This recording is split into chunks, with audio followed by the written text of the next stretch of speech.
그 아이의 눈을 본 순간 10년 전 죽은 내 아들이 돌아온 줄 알았습니다. 아들을 잃은 지 10년 혼자가 된 저는 작은 반찬 가게를 하며 하루하루를 버텼습니다. 모든 불행의 원인을 며느리 탓으로 돌리며 아들의 유품 상자만 바라보는 게 유일한 낙이었죠. 그러던 어느 날 낯선 아이가 가게 문을 열고 들어왔습니다. 그 눈빛이 내 아들과 똑같았습니다. 이야기 시작 전에 구독과 좋아요 해주시면 더 흥미진진한 이야기로 찾아올게요. 오늘의 사연 지금 시작합니다. 새벽 5시 알람 소리보다 먼저 눈이 떠지는 게 벌써 10년째입니다. 이불을 개고 찬물로 세수를 하며 거울 속 주름진 얼굴을 바라봤습니다. 67년을 살아온 이 얼굴에 언제부턴가 웃음이 사라졌더군요. 부엌으로 가는 발걸음이 무겁습니다. 아침마다 국을 끓이고 반찬을 담고 가게 문을 여는 일상이 이젠 숨쉬는 것만큼이나 자동적이 되어버렸습니다. 그냥 하루하루 버티는 거지 뭐. 냉장고 문을 열었습니다. 깍두기통, 무생채, 어제 남은 시래기 된장국. 혼자 먹기엔 늘 많고 버리기엔 아까운 양들이죠. 가게로 나가는 길, 안방 서랍을 한번 쳐다봤습니다. 그 안엔 아들의 유품 상자가 있습니다. 낡은 신분증, 마지막으로 입었던 티셔츠, 그리고 주소가 적힌 빈 봉투 하나. 10년이 지났는데도 왜 아직도 이렇게 아플까? 문을 잠그고 계단을 내려가며 한숨을 내쉬었습니다. 가게 셔터를 올리고 진열대를 닫고 오늘도 어제와 똑같은 하루가 시작됩니다. 동네 할머니들이 하나둘 들어오기 시작했습니다. 순이야, 오늘 콩나물 신선해? 네, 어머니. 아침에 직접 다듬었어요. 근데 너, 요즘 얼굴이 왜 그래? 밥은 먹고 다니니? 빠, 입맛이 있어야 먹지. 그렇게 손님을 받고 반찬을 포장하고 계산을 하고 오후 3시쯤 되자 가게가 조용해졌습니다. 진열대 앞에 앉아 멍하니 창밖을 바라봤습니다. 학교 끝난 아이들이 우르르 지나가고 젊은 엄마들이 유모차를 밀며 웃고 있었습니다. 나도 예전엔 저렇게 웃으며 살았는데 그때 가게 문이 조심스레 열렸습니다. 띵그랑 작은 종소리와 함께 한 아이가 들어왔습니다. 10살쯤 되어 보이는 남자아이였습니다. 아이는 진열대를 두리번거리다가 저를 발견하곤 조심스럽게 다가왔습니다. 저기, 혹시 여기 김태수 아저씨 아시나요? 그 순간 심장이 멎는 것 같았습니다. 김태수? 내 아들 이름입니다. 손에 쥐고 있던 행주가 바닥에 떨어졌습니다. 아이를 뚫어지게 쳐다봤습니다. 까만 눈동자, 오똑한 콧날, 입꼬리에 살짝 올라간 점 하나. 이게 무슨... 할머니, 괜찮으세요? 아이가 걱정스럽게 물었습니다. 저는 떨리는 손으로 카운터를 붙잡고 겨우 입을 열었습니다. 너 누구니? 저는 김아윤이에요. 엄마가 여기 가면 아빠 이야기 들을 수 있다고 해서요. 김아윤, 내 성을 가진 아이. 그리고 그 눈빛. 그때 가게 문이 다시 열렸습니다. 띵그랑. 한 여자가 숨을 헐떡이며 들어왔습니다. 그 여자를 보는 순간 온몸이 얼어붙었습니다. 10년 전 아들이 죽던 날 전 재산을 들고 사라진 그 여자. 내 며느리 이은정이었습니다. 며느리는 가쁜 숨을 몰아쉬며 아이의 손을 잡았습니다. 하윤아, 엄마가 여기서 기다리라고 했잖아. 그 목소리가 떨리고 있었습니다. 10년 전보다 더 수척해진 얼굴, 깊어진 눈가의 주름. 하지만 그 눈빛만은 여전히 날 피하고 있었습니다. 저는 카운터를 움켜쥔 채 그녀를 노려봤습니다. 감히 여기 어떻게 왔어? 목소리가 나오지 않았습니다. 아니, 나왔지만 제 목소리가 아닌 것처럼 떨리고 있었습니다. 며느리는 고개를 숙인 채 입술을 깨물었습니다. 죄송해요, 어머니. 죄송해라고. 10년 만에 듣는 그 말 한마디에 가슴속에 쌓아뒀던 분노가 한꺼번에 치솟았습니다. 죄송하긴 뭐가 죄송해. 내가 우리 태수 죽이고 돈 싹 들고 도망간 주제에 소리를 지르고 나니 숨이 턱 막혔습니다. 손이 떨려서 카운터를 더 세게 붙잡았습니다. 하윤이가 깜짝 놀라 엄마 뒤로 숨었습니다. 며느리는 아이를 감싸 안으며 제 눈을 똑바로 쳐다봤습니다. 그 눈에 눈물이 그렁그렁 맺혔지만 떨어지진 않았습니다. 저도 할 말이 있어요. 하지만 오늘은 아이가 있어서. 할 말? 무슨 할 말이 있어. 내 아들 병원비도 안 되고 장례식도 안 오고 10년 동안 소식 한 번 없던 내가 가게 밖에서 지나가던 동네 아주머니들이 우리 쪽을 쳐다봤습니다. 수군거리는 소리가 들렸습니다. 저 여자 누구야? 10년 전에 도망간 며느리 아냐? 며느리는 주변의 시선을 의식했는지 더 작아졌습니다. 하지만 아이만은 꼭 감싸 안고 놓지 않았습니다. 그때 아이가 조심스럽게 고개를 들더니 주머니에서 뭔가를 꺼냈습니다. 할머니, 이거요. 아빠 사진이에요. 작고 낡은 사진 한 장. 아이는 떨리는 손으로 그 사진을 제게 내밀었습니다. 보지 마. 받지 마. 머릿속으로는 그렇게 외쳤지만 손은 이미 그 사진을 받아들고 있었습니다. 사진 속엔 20살쯤 되어 보이는 아들이 환하게 웃고 있었습니다. 군복을 입고 엄마 걱정 마시라며 V를 그리던 그때의 모습 그대로였습니다. 태수야. 눈앞이 흐려졌습니다. 손이 떨려서 사진을 제대로 잡을 수가 없었습니다.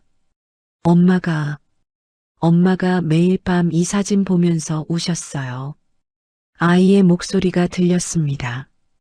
아빠는 착한 사람이었대요. 할머니도 세상에서 제일 좋아했대요. 가슴이 찢어지는 것 같았습니다. 그래, 우리 태수는 착했지. 너무 착해서 죽었어. 며느리는 아이의 어깨를 감싸 안으며 조용히 말했습니다. 어머니, 오늘은 그냥 갈게요. 하윤이가 궁금해해서 한 번만 뵙고 싶다고 해서요. 엄마, 조금만 더 있으면 안 돼요? 아이가 보챘습니다. 하지만 며느리는 고개를 저으며 아이를 이끌었습니다. 다음에 오자. 할머니 놀라셨어. 다음? 무슨 다음? 두 사람이 돌아서서 가게 문을 열었습니다. 띵그랑. 그 작은 종소리가 유난히 크게 들렸습니다. 문이 닫히고 저는 손에 쥔 사진만 멍하니 바라봤습니다. 이게 뭔데? 다리에 힘이 풀려 주저앉았습니다. 카운터 아래 바닥에 주저앉아 사진 속 아들의 얼굴을 쓰다듬었습니다. 태수야, 엄마가 미안해. 엄마가. 그때 가게 문이 다시 열렸습니다. 동네 아주머니 하나가 고개를 들이밀며 물었습니다. 순이야, 괜찮아? 아까 그 여자 누구야? 아무것도 아니에요.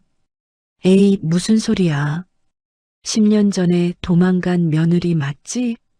이제 와서 왜 나타난대? 그래. 이제 와서 왜 나타난 거야? 저도 모르겠습니다.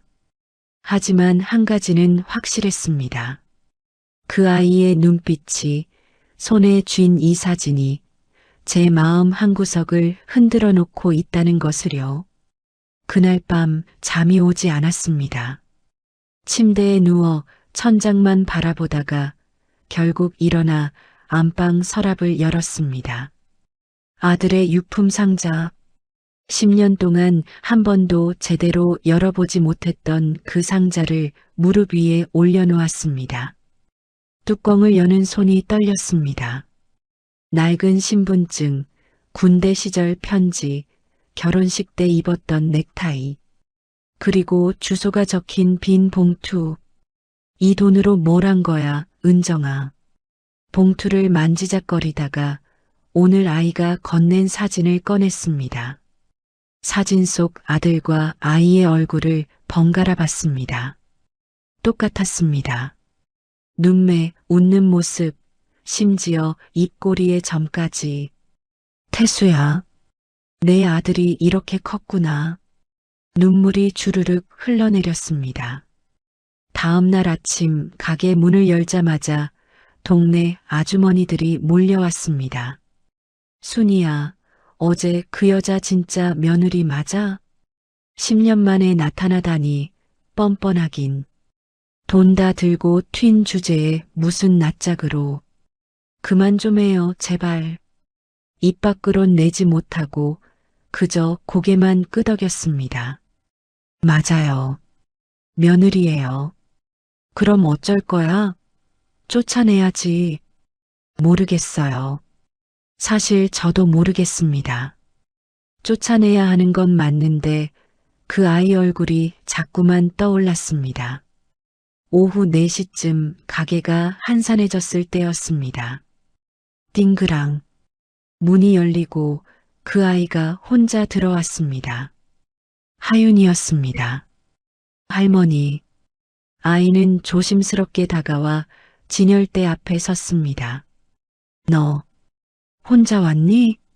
엄마는? 엄마는 일하러 가셨어요. 학교 끝나고 혼자 왔어요. 이 어린 게 혼자. 가슴 한쪽이 아렸습니다. 뭐하러 왔어? 할머니 얼굴 보고 싶어서요. 아이는 가방에서 공책 하나를 꺼냈습니다. 학교에서 숙제 나왔어요. 우리 가족 이야기 쓰기요. 공책을 펼치자 서툰 글씨로 이렇게 적혀 있었습니다. 우리 아빠는 하늘나라에 계셔요.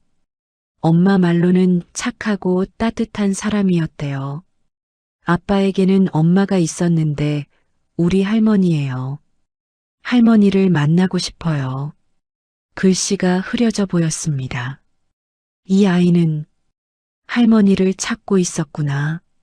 할머니, 아빠 어렸을 때 어땠어요? 아이의 눈이 반짝였습니다. 저는 입술을 깨물며 천천히 말했습니다. 착했어. 엄마 말 잘 듣고 동네 아이들도 잘 챙기고. 진짜요? 저랑 똑같네요. 엄마도 그렇게 말했어요. 아이는 환하게 웃었습니다. 그 웃음이 너무나도 아들을 닮아서 가슴이 무너져 내렸습니다. 할머니, 아빠 사진 더 없어요? 학교에 가져가고 싶은데. 있지. 안방에 앨범이 있지. 하지만 선뜻 그 말이 나오지 않았습니다. 나중에 줄게. 정말요? 약속이에요? 아이는 새끼손가락을 내밀었습니다. 저는 떨리는 손으로 아이의 작은 손가락을 잡았습니다. 이 따뜻한 손, 태수 손이랑 똑같아. 할머니, 반찬 진짜 맛있어 보여요. 아빠도 이거 좋아했어요? 그럼. 특히 김치볶음 엄청 좋아했지. 저도 김치볶음 좋아해요. 엄마가 해주는데 할머니 거는 더 맛있을 것 같아요. 말하는 내내 아이의 눈이 초롱초롱했습니다. 이 아이한테까지 미움을 물려줘선 안 되는데 그때 가게 문이 열렸습니다. 며느리가 숨을 헐떡이며 들어왔습니다. 하윤아, 엄마가 학원 앞에서 기다리라고 했잖아. 엄마 미안해요. 할머니 보고 싶어서. 며느리는 저를 힐끗 쳐다보더니 고개를 숙였습니다. 어머니, 죄송해요. 애가 자꾸. 됐어. 저는 냉장고에서 김치볶음 반찬통을 꺼냈습니다. 이거 가져가. 애가 좋아한다며. 며느리는 눈이 커졌습니다. 어머니, 됐다니까. 빨리 가져가. 며느리는 떨리는 손으로 반찬통을 받았습니다. 그 눈에 눈물이 고였습니다. 감사합니다. 두 사람이 가게를 나갔습니다. 저는 그들의 뒷모습을 바라보며 작게 중얼거렸습니다. 태수야, 엄마가 뭘 하는 건지 모르겠다. 근데 그 아이만큼은 미워할 수가 없구나. 그날 밤 처음으로 안방 서랍 속 가족 앨범을 꺼냈습니다. 아들의 돌사진, 초등학교 입학식 사진, 군대 가기 전 사진, 한 장 한 장 넘기며 눈물을 흘렸습니다. 이제 이 아이한테 아버지를 알려줘야 하나. 마음속 벽이 조금씩, 아주 조금씩 무너지고 있었습니다. 그렇게 일주일이 흘렀습니다. 하윤이는 거의 매일 학교가 끝나면 가게에 들렀습니다. 처음엔 경계하던 마음이 어느새 그 아이를 기다리고 있는 저를 발견했습니다. 할머니, 오늘 학교에서 칭찬받았어요. 그래, 뭘로? 숙제요. 아빠 이야기 쓴 거요. 선생님이 감동적이라고 하셨어요. 아이는 공책을 펼쳐 보여줬습니다. 선생님의 빨간 펜으로 참 잘했어요 라고 적혀 있었습니다. 이 아이는 아빠를 그리워하고 있구나. 그날 오후 낯선 남자가 가게에 들어왔습니다. 40대 중반쯤 되어 보이는 단정한 인상의 남자였습니다. 양손에 과일 상자를 들고 있었습니다. 어머님, 안녕하세요. 누구세요? 남자는 조심스럽게 웃으며 과일 상자를 카운터에 내려놓았습니다. 저 기억 안 나시죠? 김준호입니다. 태수 친구였어요. 준호? 기억을 더듬었습니다. 아들이 대학 다닐 때 자주 집에 데려오던 친구. 지금은 의사가 됐다고 들었던. 아, 준호 맞구나. 어쩐 일이야? 준호는 의자를 하나 빼내 앉으며 깊게 한숨을 쉬었습니다. 어머님, 할 말이 있어서 왔습니다. 그의 표정이 심각했습니다. 무슨 일인데? 며느님, 이은정 씨 만나셨죠? 그 이름을 듣는 순간 제 얼굴이 굳었습니다. 그 여자가 뭐? 너한테도 돈 뜯어갔어? 아닙니다, 어머님. 준호는 잠시 망설이다가 천천히 말을 이었습니다. 어머님, 며느님은 도망간 게 아닙니다. 뭐? 태수 수술비를 마련하기 위해 집을 팔았어요. 손이 떨렸습니다. 카운터를 꽉 붙잡았습니다. 이게 무슨 소리야? 태수가 죽기 전날 밤 저한테 전화를 했습니다. 준호의 목소리가 떨렸습니다. 준호야, 은정이가 나 몰래 뭔가 하고 있는 것 같아. 병원비 걱정하는 것 같은데 내가 너무 미안해라고 하더라고요. 그럼 태수는 그리고 마지막으로 만약 내가 안 되면 은정이 좀 챙겨줘. 엄마와 은정이 서로 미워하지 말라고 꼭 전해달라고 했습니다. 가슴이 찢어지는 것 같았습니다. 그때 태수는 며느님이 집을 팔았다는 걸 몰랐어요. 며느님이 끝까지 숨겼거든요. 준호는 고개를 숙였습니다. 수술 당일 병원에서 며느님을 만났어요. 며느님이 그러시더라고요. 태수 오빠한테는 비밀이에요. 제가 집 판 거 알면 수술 포기할까 봐요라고. 은정이가 혼자서 왜 그럼 그때 말을 안 했어. 어머님께서 너무 슬퍼하셔서 차마 말씀드릴 수가 없었습니다. 준호는 고개를 숙였습니다. 태수가 죽은 날 며느님은 병원에서 하루 종일 울었어요. 제가 위로하려 했지만 며느님은 그냥 가방 하나 들고 사라졌습니다. 그 뒤로 연락이 끊겼어요. 그날 은정이가 그날 며느님이 집에서 가져간 돈, 그거 태수 수술비였어요. 근데 수술도 제대로 못하고 태수가 말을 잇지 못하는 준호의 눈가가 붉어졌습니다. 저는 주저앉을 것 같은 다리를 간신히 버티며 물었습니다.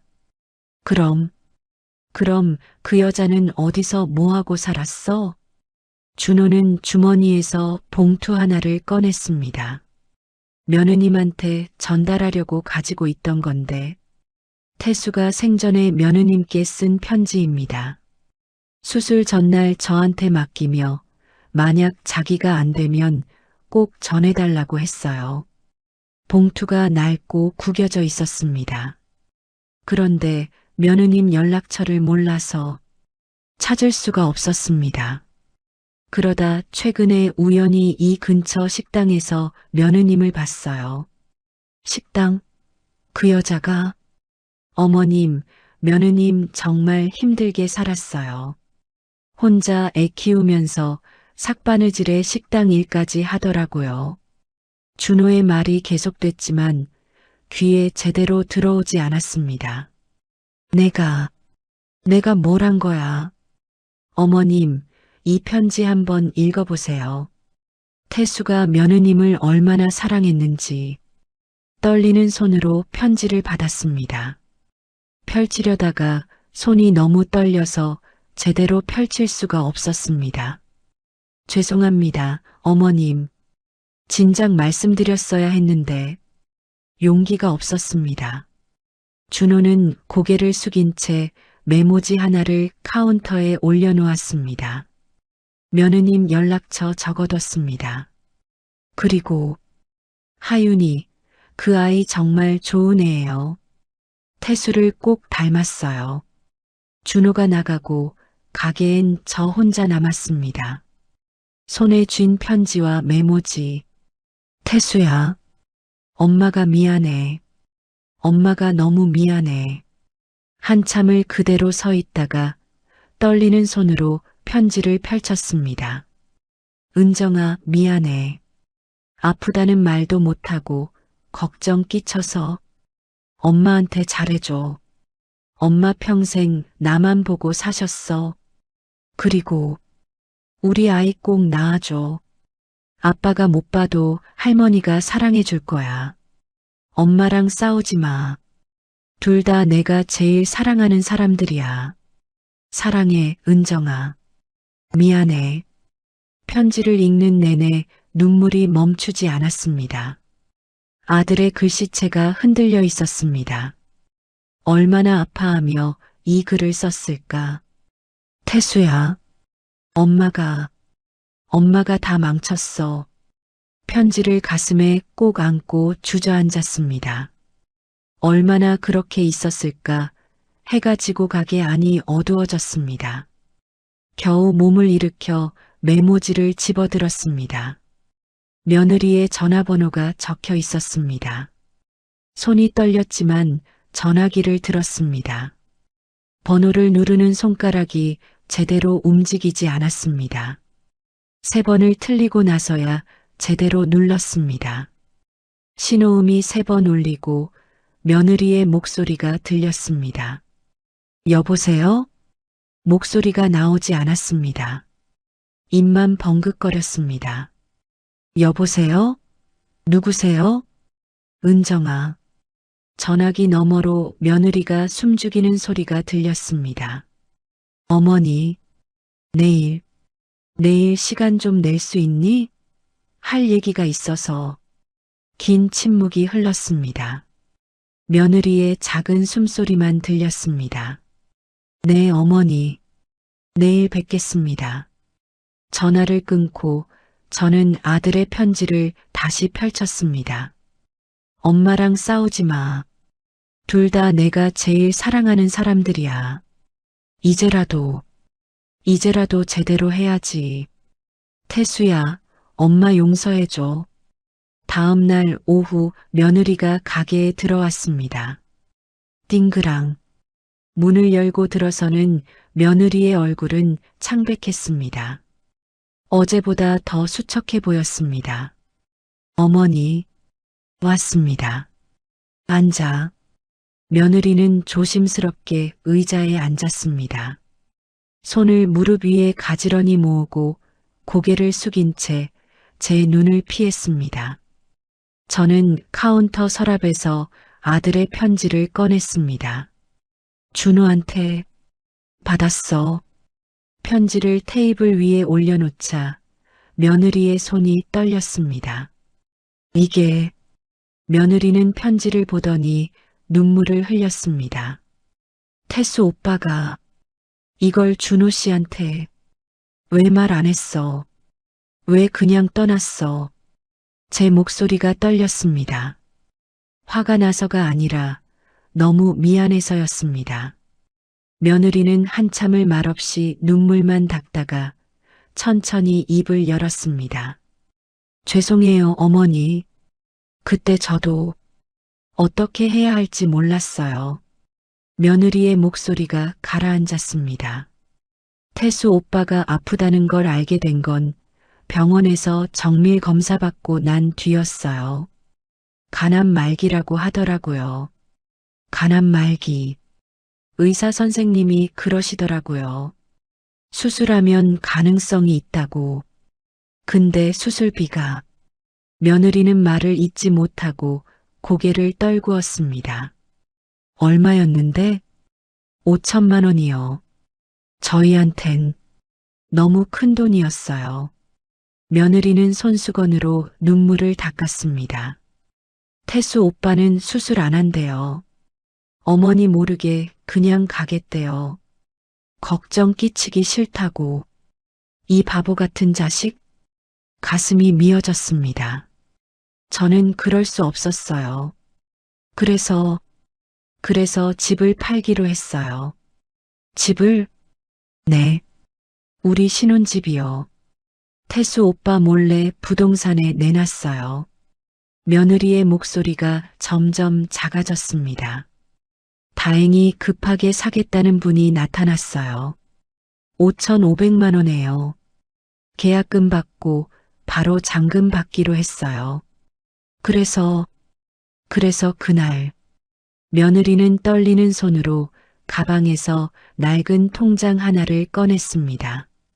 이게 그때 받은 돈 넣었던 통장이에요.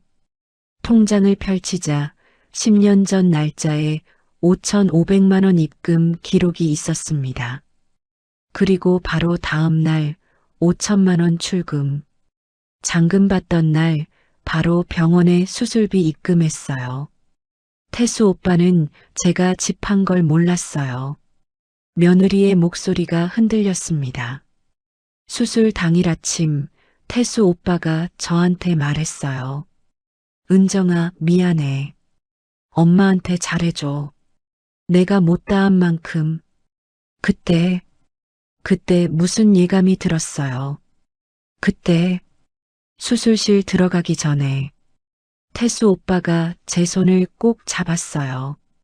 그리고 고마워, 사랑해라고 했어요. 며느리는 더 이상 말을 잇지 못하고 흐느꼈습니다. 수술 시작하고 3시간쯤 지났을 때 의사 선생님이 나오셨어요. 그 얼굴을 보는 순간 알았어요. 그날 그날이었구나. 수술 중에 갑자기 상태가 악화됐대요. 암이 예상보다 훨씬 많이 퍼져 있었대요. 최선을 다했지만 며느리의 어깨가 떨렸습니다. 어머니한테 연락드려야 하는 거 알았어요. 근데 전화기를 들 수가 없었어요. 은정아, 집을 팔았다는 걸 어떻게 말해요? 그 돈으로도 태수 오빠를 못 살렸는데 어머니 앞에 어떻게 서요? 며느리는 고개를 들어 처음으로 제 눈을 똑바로 쳐다봤습니다. 한참을 수술실 앞에 주저앉아 울다가 결국 병원을 나왔어요. 준호 씨가 어머니께 연락드린다고 했어요. 그 눈에 10년 동안 쌓인 슬픔과 외로움이 가득했습니다. 장례식장에도 못 갔어요. 어머니가 저를 어떻게 보실까봐 너무 무서웠어요. 그래서 안 온 거였어. 그런데 사실은 그때 이미 알고 있었어요.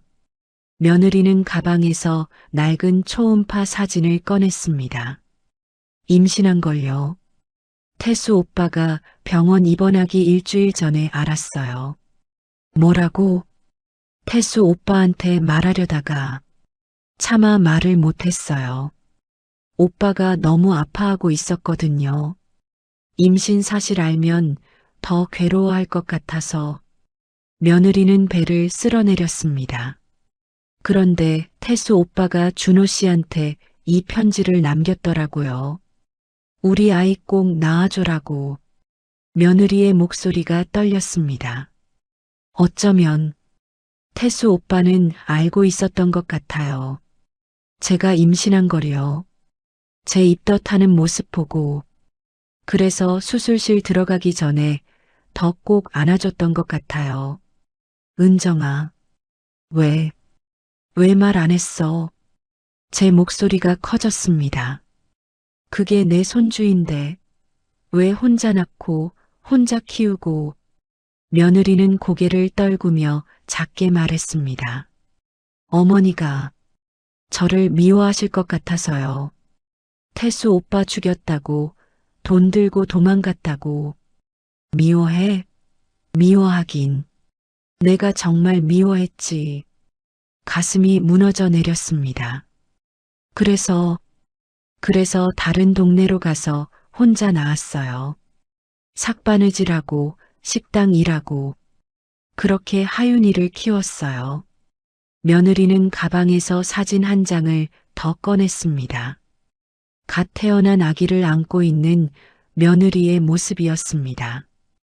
혼자였습니다. 산후조리원도 아닌 허름한 원룸 같은 곳에서 찍은 사진이었습니다. 태수 오빠 닮았죠?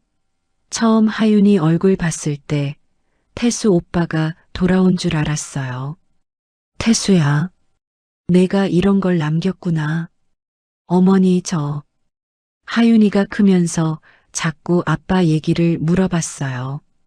할머니는 어디 계시냐고, 왜 우리는 할머니가 없냐고. 며느리의 목소리가 떨렸습니다. 그래서 용기 내서 왔어요. 하윤이한테만큼은 할머니를 만나게 해주고 싶었어요. 태수 오빠가 그렇게 사랑했던 어머니를요. 저는 며느리의 손을 꽉 잡았습니다. 은정아, 미안해. 내가 너무 미안해. 어머니, 엄마가 잘못했어. 엄마가 다 오해했어. 10년 동안 너한테, 하윤이한테, 미안해. 정말 미안해. 두 사람은 그렇게 서로의 손을 붙잡고 한참을 울었습니다. 10년 동안 쌓였던 오해와 슬픔이 눈물로 흘러내렸습니다. 며느리가 떨리는 목소리로 말했습니다. 어머니, 저도 어머니께 미움만 남기고 싶지 않았어요. 하지만 돌아갈 용기가 없었어요. 10년이나 지나버렸는데 이제 와서 어떡해. 태수야, 엄마가 이제야 알았어. 내가 왜 은정이를 그렇게 사랑했는지. 그때 가게 문이 열렸습니다. 하윤이가 학교 가방을 메고 들어왔습니다. 엄마, 할머니. 아이는 두 사람이 손을 잡고 우는 모습을 보고는 깜짝 놀랐습니다. 왜, 왜 우세요? 저는 눈물을 닦고 하윤이를 안았습니다. 할머니가 너무 보고 싶었어. 저도요, 할머니. 그 작은 품이 아들과 똑같이 따뜻했습니다. 태수야, 고마워. 이렇게 좋은 아이를 남겨줘서. 그날 이후 며느리와 하윤이는 일주일에 서너 번씩 가게에 들렀습니다. 하윤이는 학교 끝나면 가장 먼저 가게로 달려왔고 저는 그 아이를 위해 매일 간식을 준비해뒀습니다. 할머니, 오늘 시험 100점 맞았어요. 그래, 우리 하윤이 최고네. 할머니가 싸준 김밥 먹고 힘냈어요. 아이의 웃음소리가 가게를 가득 채웠습니다. 10년 만에 다시 찾아온 행복이었습니다. 며느리도 조금씩 마음을 여는 것 같았습니다. 일이 끝나면 가게에 들러 설거지를 돕고 무거운 짐도 같이 나르며 천천히 가족이 되어갔습니다. 어머니, 이번 주말에 하윤이랑 같이 식사 어때요? 그래, 좋지. 우리 집에서 먹자. 내가 미역국 끓여줄게. 어머니, 며느리의 눈가가 붉어졌습니다. 이제야 가족이 되는 건가. 하지만 동네 사람들의 시선은 여전히 차갑기만 했습니다. 가게 앞을 지나가며 수군거리는 소리가 들렸습니다.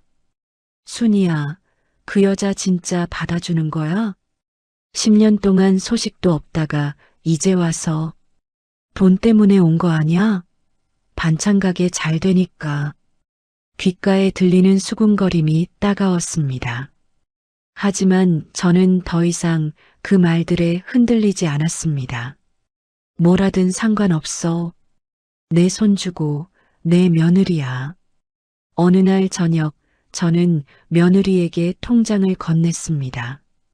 이거 받아. 이게 뭐예요, 어머니? 내가 모아둔 돈이야. 500만 원. 하윤이 교육비로 써. 며느리는 깜짝 놀라 손을 내저었습니다. 안 돼요, 어머니. 이건 어머니가 평생 모으신 돈인데. 됐어. 받아.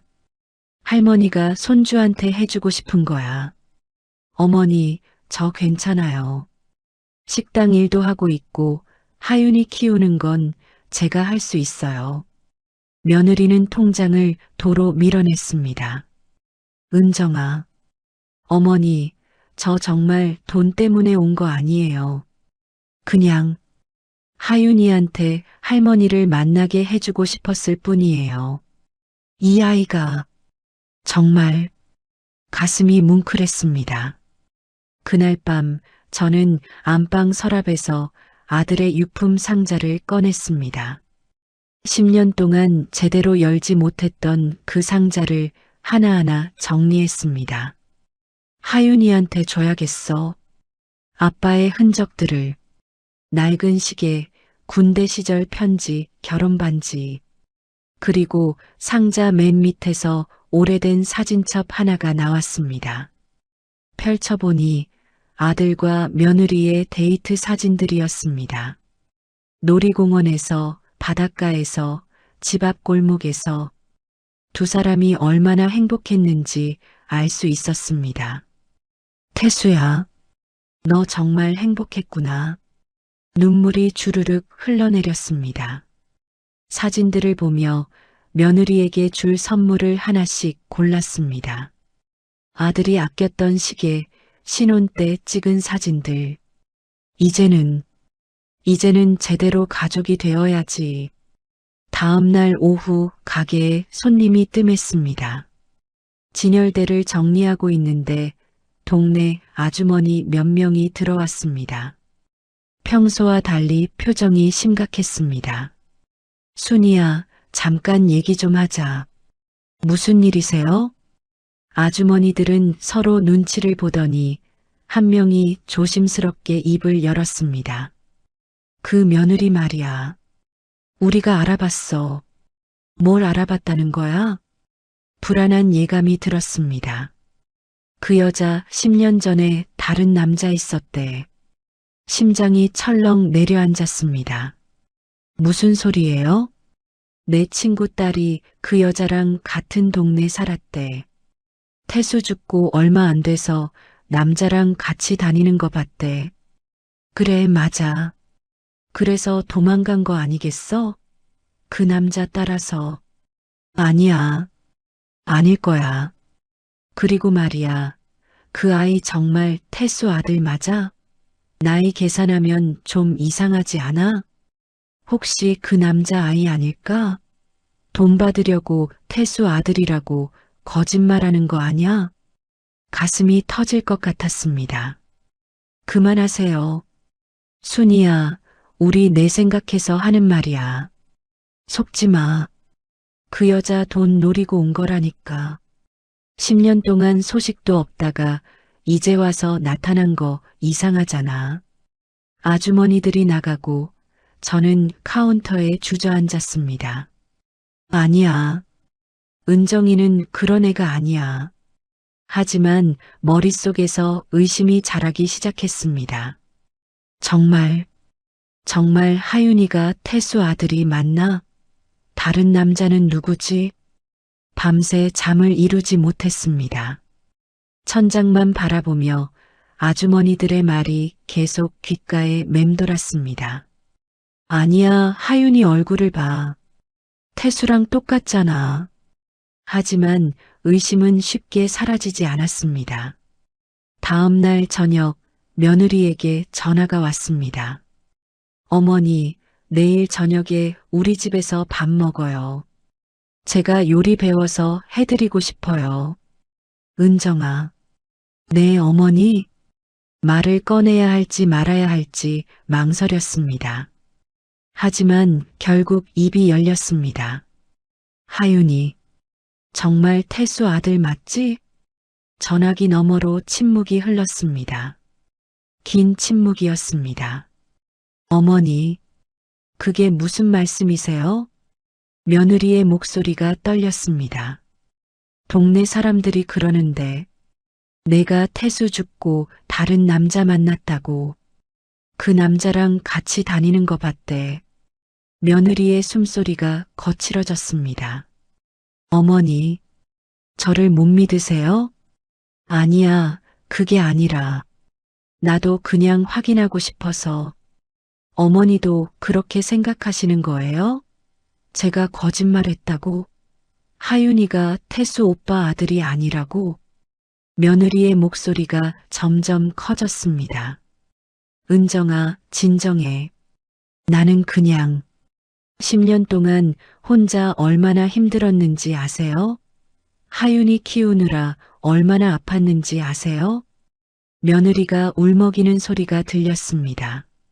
아무도 도와주는 사람 없이 밤새 아픈 하윤이 안고 병원 응급실 뛰어다니고 삭바느질하다 손가락 찔려도 참고. 은정아, 이제 겨우 어머니 만났는데 저를 또 의심하시는 거예요? 10년 전처럼. 또, 은정아, 미안해. 내가 잘못 생각했어. 뚝, 전화가 끊겼습니다. 다시 걸었지만 받지 않았습니다. 또 걸었습니다. 또 걸었습니다. 은정아, 제발 받아줘. 하지만 며느리는 전화를 받지 않았습니다. 내가 뭘 한 거야? 손이 떨렸습니다. 전화기를 쥔 손에서 힘이 빠졌습니다. 다음 날 하윤이가 학교 끝나고 가게에 오지 않았습니다. 문을 열어두고 하염없이 기다렸지만 그 작은 발걸음 소리는 들리지 않았습니다. 그 다음 날도 그 다음 날도 오지 않았습니다. 일주일이 지났지만 며느리도 하윤이도 연락이 없었습니다. 가게에 앉아 문만 바라봤습니다. 띵그랑.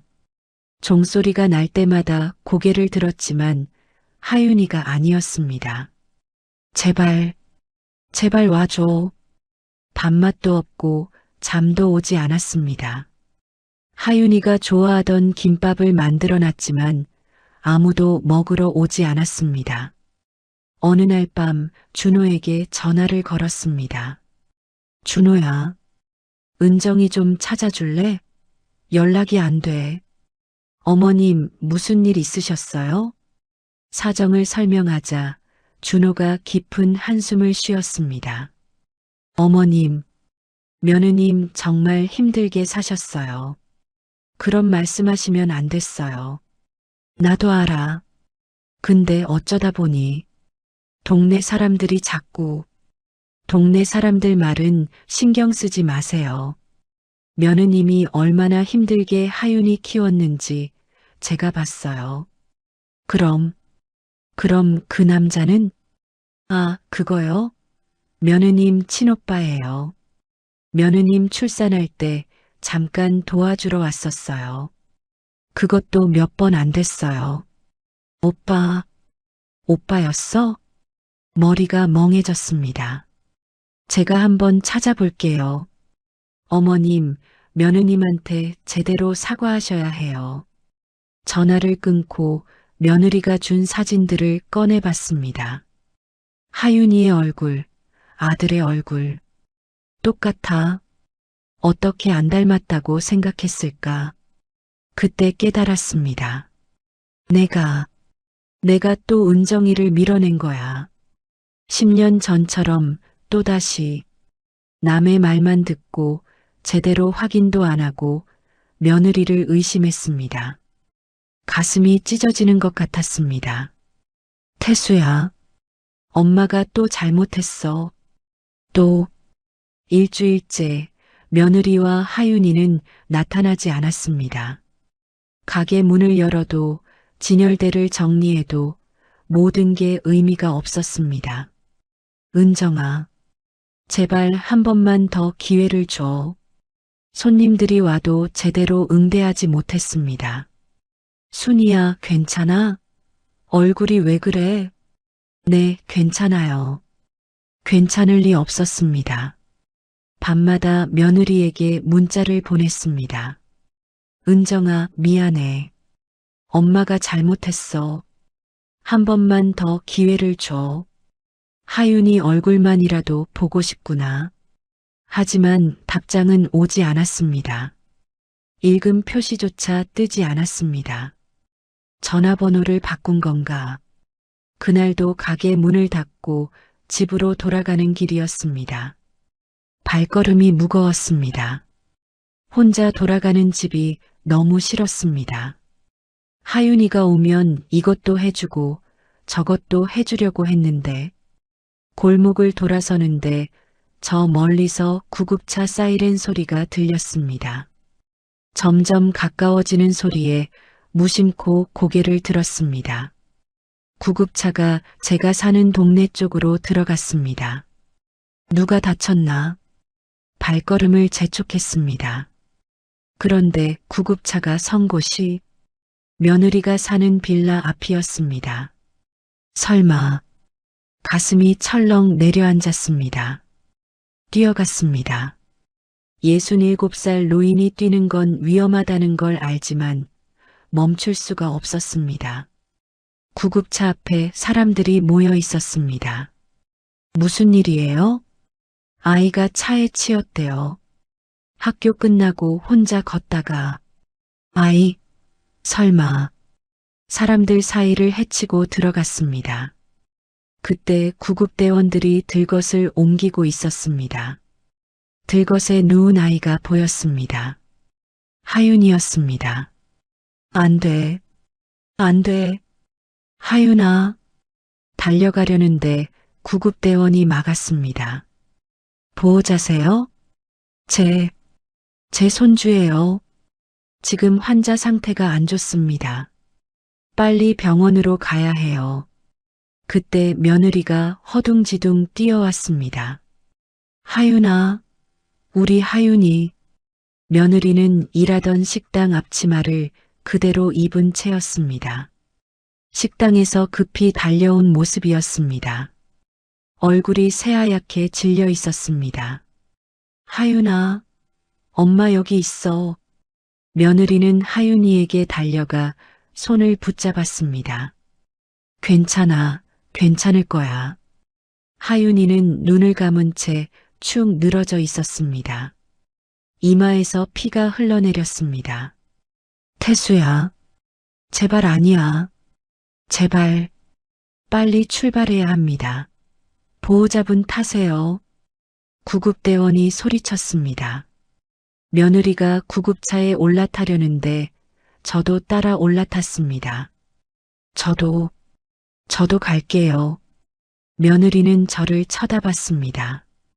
그 눈에 원망과 슬픔이 가득했습니다. 하지만 아무 말도 하지 않았습니다. 지금은 하윤이가 더 급했습니다. 구급차가 출발했습니다. 사이렌 소리가 귓가를 찢었지만 그것보다 더 아픈 건 하윤이의 축 늘어진 손이었습니다. 며느리는 하윤이 손을 꼭 잡고 떨리는 목소리로 말했습니다. 하윤아, 엄마 여기 있어. 괜찮아. 금방 병원 도착해. 저도 하윤이의 다른 손을 잡았습니다. 제발 괜찮아야 해.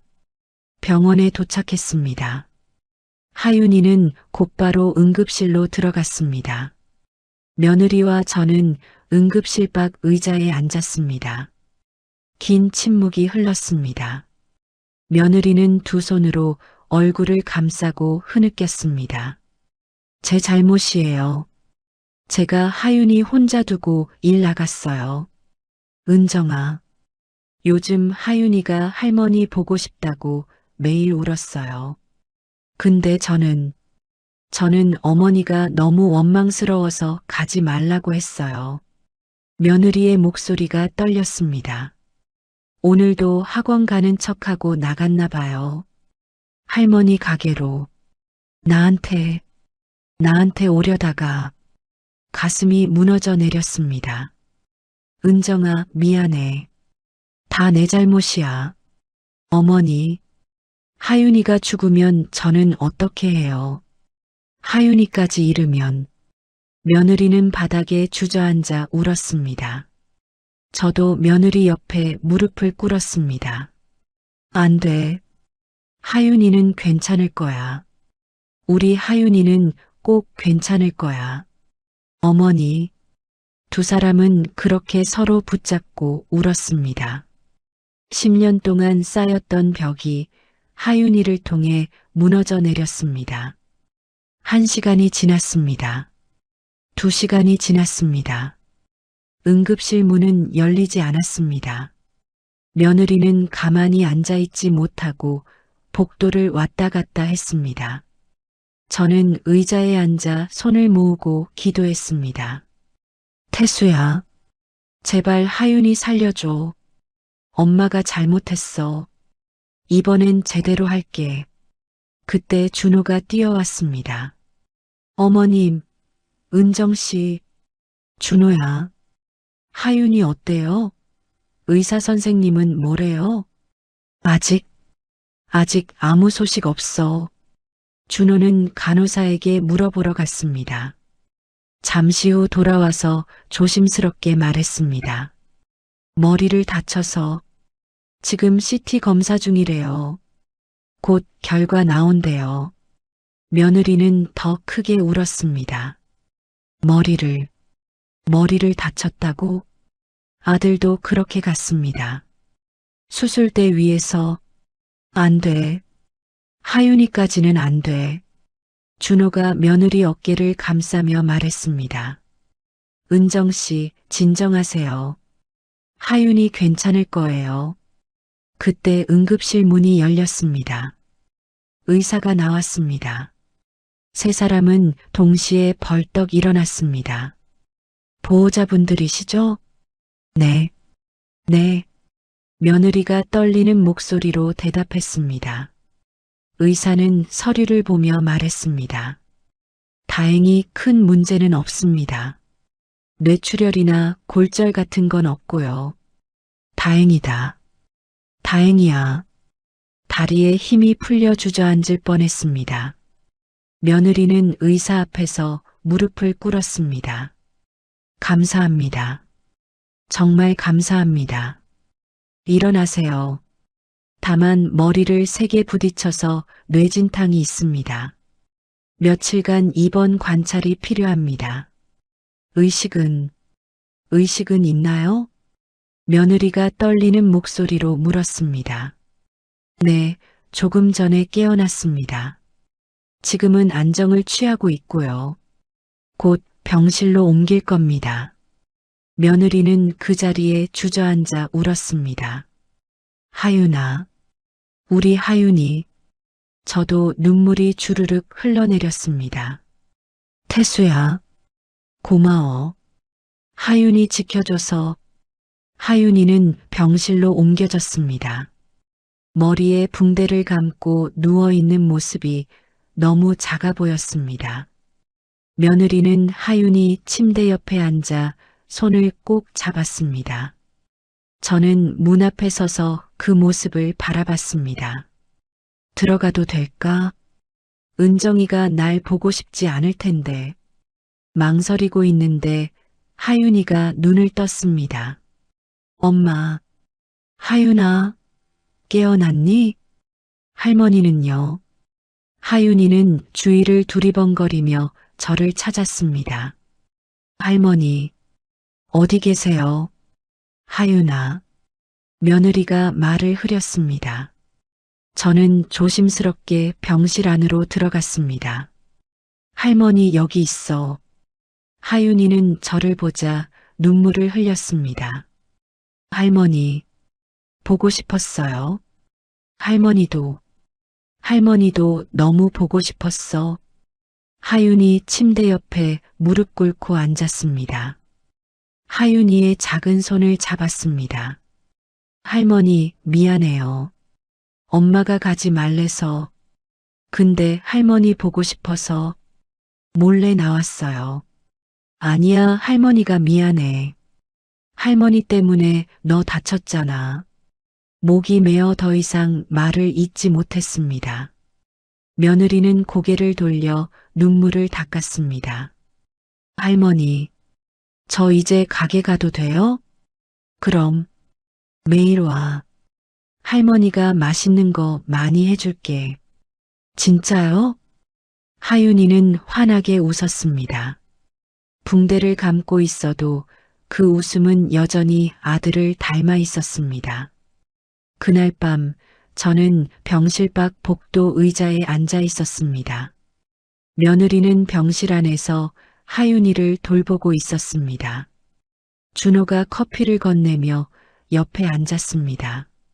어머님, 커피 드세요. 고마워, 준호야. 어머님, 이제 며느님한테 제대로 사과하셔야 해요. 그래, 그래야지. 준호는 잠시 망설이다가 조심스럽게 말했습니다. 며느님 정말 힘드셨어요. 10년 동안 혼자서 하윤이 키우느라. 나도 알아. 내가 얼마나 잘못했는지. 이번엔 제대로 해야지. 새벽녘 병실 문이 조심스럽게 열렸습니다. 며느리가 나왔습니다. 은정아. 며느리는 저를 보더니 멈춰 섰습니다. 하윤이 잠들었어요. 그래. 침묵이 흘렀습니다. 저는 복도 의자 옆에 놓아뒀던 가방에서 아들의 유품 상자를 꺼냈습니다. 이거 하윤이한테 주려고 가져왔어. 며느리는 상자를 보며 눈물을 흘렸습니다. 어머니, 은정아, 미안해. 엄마가 정말 미안해. 며느리는 고개를 저었습니다.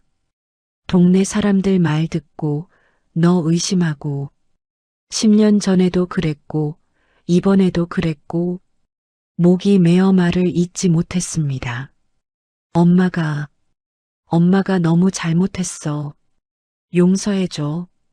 제발. 며느리는 저를 꼭 안았습니다.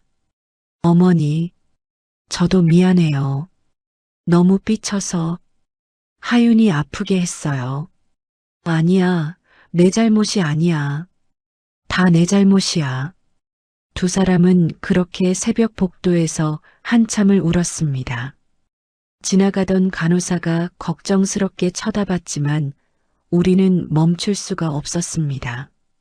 10년 동안 쌓인 오해와 슬픔, 그리움이 눈물로 흘러내렸습니다. 태수야, 이제야 엄마가 제대로 하는 것 같아. 이제야. 하윤이는 사흘 만에 퇴원했습니다. 병원 문을 나서는 하윤이의 손을 며느리와 제가 함께 잡았습니다. 할머니, 집 갈 거예요? 응, 할머니 집 가자. 와. 하윤이는 환하게 웃었습니다. 집으로 가는 길, 며느리가 조심스럽게 말했습니다. 어머니, 동네 사람들 눈치도 보이고, 저희 이사 갈까요? 이사? 걸음을 멈췄습니다. 아니야. 은정아, 나랑 같이 살자. 며느리는 눈을 크게 떴습니다. 어머니, 할머니 집에 빈 방 있어. 우리 셋이서 같이 살자. 와, 진짜요? 하윤이가 껑충 뛰었습니다. 며느리는 눈물을 글썽이며 고개를 끄덕였습니다. 태수야, 고마워. 다시 가족을 만들어줘서. 집에 도착해 부엌으로 갔습니다. 며느리가 뒤따라 들어왔습니다. 어머니, 제가 도와드릴게요. 그래, 같이 하자. 나란히 서서 요리를 했습니다. 미역을 불리고 쇠고기를 볶고 국을 끓이는 동안 며느리가 작게 말했습니다. 어머니, 사실 하윤이가 크면서요. 자꾸 태수 오빠가 보였어요. 은정아. 그러면서 생각했어요. 태수 오빠를 이렇게 좋은 사람으로 키운 어머니가 나쁜 분일 리 없다고. 며느리의 목소리가 떨렸습니다. 그래서 용기 냈어요. 어머니 찾아갈 용기를요. 저는 며느리를 꼭 안았습니다. 고마워, 은정아. 돌아와줘서. 식탁에 밥상을 차렸습니다. 10년 만에 다시 차려진 가족 밥상. 자, 먹자. 잘 먹겠습니다. 세 사람이 둘러앉아 밥을 먹었습니다. 하윤이의 웃음소리가 집안을 가득 채웠습니다. 태수야, 내가 여기 있는 것 같아. 며칠 후 동네 아주머니 한 명이 가게에 들어왔습니다. 순이야, 며느리 어디 갔어? 장 보러 갔어요. 그래, 근데 말이야. 아주머니는 머뭇거리다가 말했습니다. 미안해. 그때 내가 쓸데없는 소리 많이 했지? 뭐라고? 며느리 일하는 거 보니까 참 착한 애더라. 내가 오해했어. 괜찮아요. 다 지나간 일이에요. 아주머니가 나가고 며느리가 장바구니를 들고 돌아왔습니다. 어머니, 다녀왔어요. 하윤이도 함께 뛰어들어왔습니다. 할머니, 오늘 선생님이 칭찬했어요. 그래, 뭘로? 제가 쓴 장문이요. 우리 가족 이야기요. 하윤이는 가방에서 공책을 꺼냈습니다. 우리 가족은 할머니, 엄마, 저 이렇게 셋입니다. 할머니는 세상에서 제일 맛있는 밥을 해주세요. 엄마는 저를 세상에서 제일 사랑해요. 우리는 매일 행복합니다. 눈물이 났습니다. 하윤아. 며느리도 눈물을 닦았습니다. 할머니, 저 한 가지 부탁 있어요. 뭔데? 가게 간판에 우리 이름 넣어주세요. 할머니와 엄마와 하윤이의 집이라고요. 우리 가족이구나. 다음 날 새 간판이 달렸습니다. 금송 반찬, 가족이 만드는 집밥. 간판을 보며 세 사람은 손을 잡고 웃었습니다. 그날 저녁 저는 안방 서랍을 열었습니다. 아들의 사진을 꺼내 거실 벽에 걸었습니다. 태수야, 이제 내 얼굴 숨기지 않을게. 며느리가 거실로 나왔습니다. 벽에 걸린 아들 사진을 보더니 천천히 다가왔습니다. 오빠, 우리 잘 살게. 어머니랑 하윤이랑 셋이서. 저도 며느리 옆에 섰습니다. 태수야, 엄마가 늦었지? 그래도 이제 제대로 할게. 두 사람은 아들 사진 앞에서 손을 잡았습니다. 그날 밤 세 사람은 거실에 둘러앉아 TV를 봤습니다. 하윤이는 제 무릎에 기대 잠들었고 며느리는 옆에서 뜨개질을 했습니다. 창밖으로 달빛이 들어와 아들 사진을 비췄습니다. 태수야, 고마워. 엄마한테 다시 가족을 만들어줘서 10년 동안 오해하고 미워하고 후회했지만 이제야 알았어. 내가 남긴 건 슬픔이 아니라 사랑이었다는 걸. 하윤이가 잠꼬대를 했습니다. 할머니, 사랑해요. 가슴이 따뜻해졌습니다. 나도 사랑해, 우리 하윤이. 우리 은정이도 10년 만에 다시 찾은 가족. 늦었지만 이제라도 함께할 수 있어서 감사했습니다. 사랑하는 사람을 잃은 아픔은 쉽게 사라지지 않습니다. 하지만 그 사람이 남긴 사랑은 우리를 다시 일으켜 세웁니다. 오해로 멀어졌던 가족이 용서로 다시 하나가 되는 순간, 그것이 진짜 가족의 의미입니다. 늦었다고 생각할 때가 가장 빠른 때입니다. 지금이라도 사랑하는 사람에게 마음을 전하세요. 여러분의 가족에게도 따뜻한 온기가 가득하길 바랍니다. 이야기를 끝까지 들어주셔서 감사합니다. 누군가의 이야기 속에서 당신의 마음이 쉬어갈 수 있길 바랍니다. 구독과 좋아요로 이 따뜻한 여정을 함께 해주세요. 다음 이야기에서 또 만나요.